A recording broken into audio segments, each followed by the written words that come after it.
Ya, pertanyaan yang pertama berkaitan ini dengan yang surat At-Tahrim ayat 6 ya.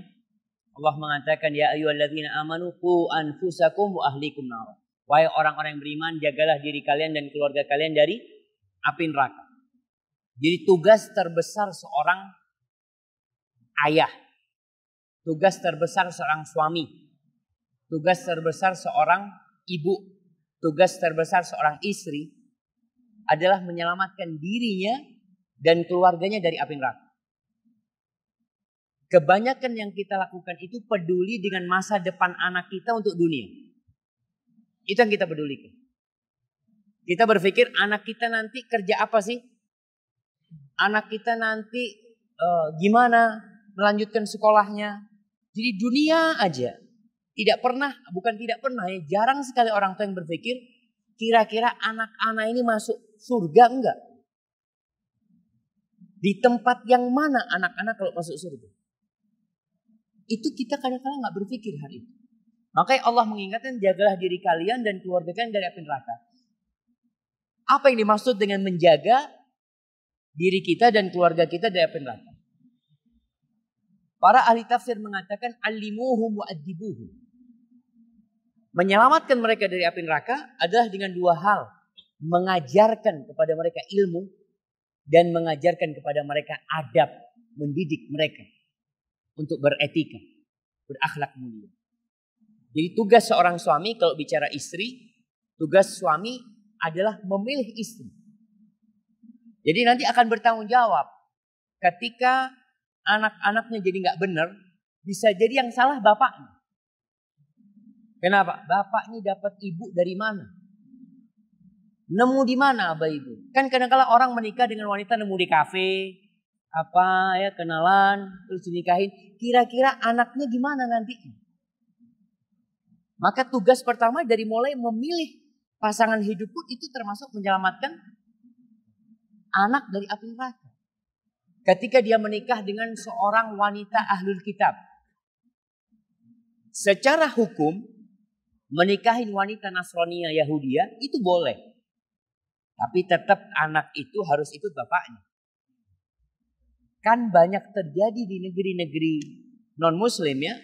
Teman-teman kita nikah dengan ahlul kitab. Dianya Islamnya setengah-setengah. Sholat yang gak sholat. Si perempuannya taat dengan agama Nasrani. Bagaimana anak-anaknya? Ikut ibunya. Jadi sang ayah bertanggung jawab dari sejak memilih pasangan hidup. Ketika sudah memilih pasangan hidup, di sini dia punya kewajiban untuk mengajarkan. Jadi orang kalau kita lihat kebanyakan suami itu peduli sama sandang, pangan, apa? Itu yang dia pikirkan. Dia nggak pernah duduk sama istrinya lagi makan bersama ya. Kemudian dia ngasih nasihat istrinya, ngasih tahu istrinya seperti ini, seperti itu. Mungkin kalau tanya sama istrinya kepingin apa? Seharusnya dia ajarkan kepada istrinya tentang hukum-hukum Allah. Tapi bagaimana suami akan mengajarkan kalau dia nggak tahu apa-apa? Maka dikatakan faqidu syai' la yu'ti. Orang yang nggak punya apa-apa, bagaimana dia akan memberikan? Maka dituntut para suami untuk belajar. Kalau dia nggak bisa belajar, berikan kesempatan kepada istri untuk belajar. Kayak di Jakarta ini, Masya Allah. Di Jakarta ini kajian ibu-ibu, Masya Allah. 7 hari ngaji terus. Kadang-kala ibu-ibu, suaminya datang, ibu-ibunya nggak ada. Lagi ngaji ibu-ibu. Jadi tugasnya tadi harus berilmu, ajarkan kepada istri. Dari yang pertama masalah tauhid ya. Masalah keimanan diajarkan. Karena hukum-hukum Allah yang lainnya ini jamaah, itu berkaitan kuat dengan keimanan. Jadi kalau ada seorang suami nyuruh istrinya melakukan ini itu, tapi iman istri masih lemah, sulit dia menerimanya.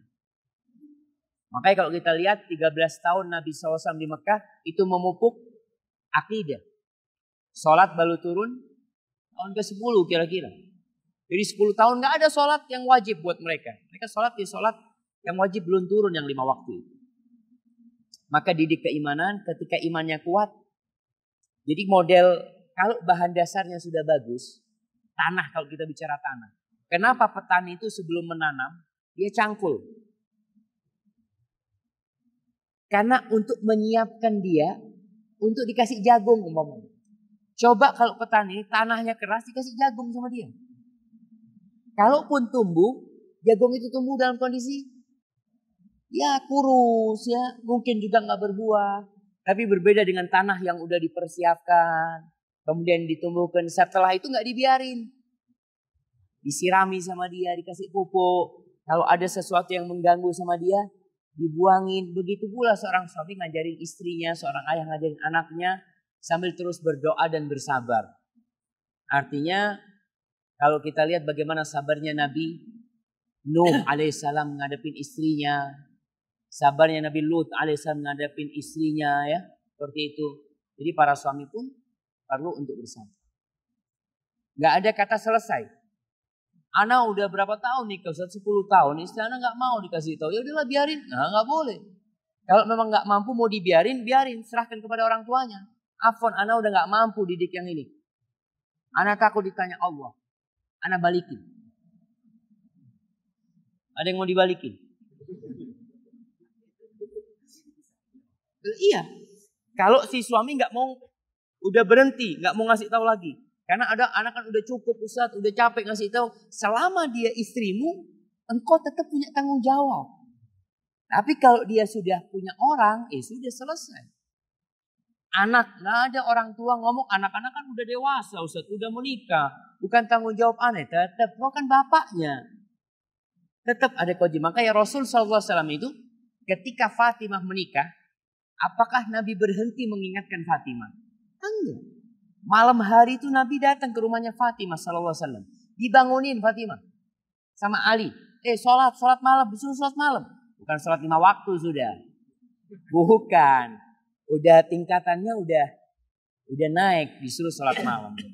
Jadi para orang tua yang anaknya sudah menikah, jangan beranggapan sudah selesai, tetap dia panggil anaknya, dia punya menantu, dia kasih nasihat menantunya.